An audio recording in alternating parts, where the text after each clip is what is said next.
Good evening guys! Welcome to my video for today. So, alam niyo yung ano ko ngayon guys, i-share. Alam niyo itong tamban. Honest guys, kahit poor ako, ayaw ko yung ulo. Sa lahat, ayaw ko ng ulo.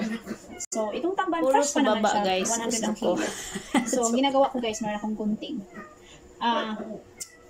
Kahit naman pagkain ko pa rin to, gusto ko pa rin yung presentable.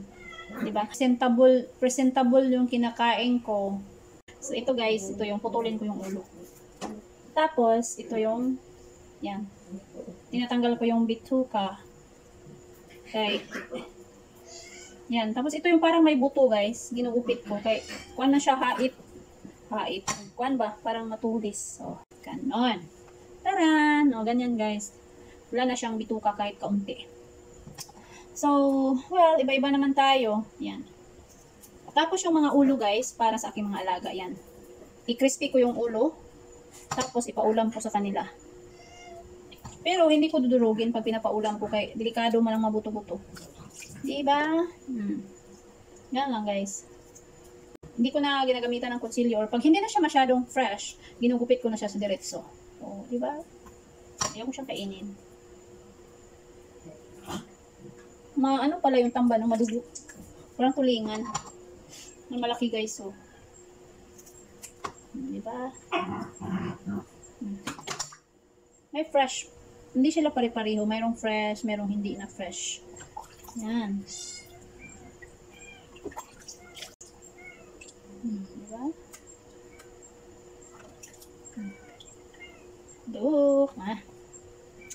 Yan yung aking, ano guys, uulamin. Tapos, i-crispy ko siya. Yung shut up, Ming. Alam yung pusa ko, guys. Kahit kumakain ng ingay pa rin. Stop. Ingay ng papi ko.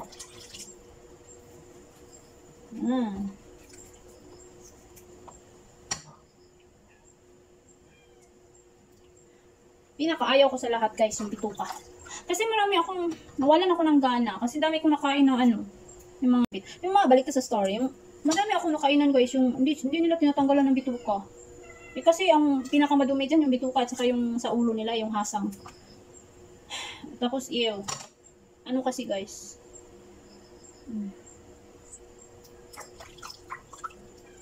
Siguro, pag tinanggalan ng bituka, liliit yung fish. Kaya maliit na tingnan sa customer.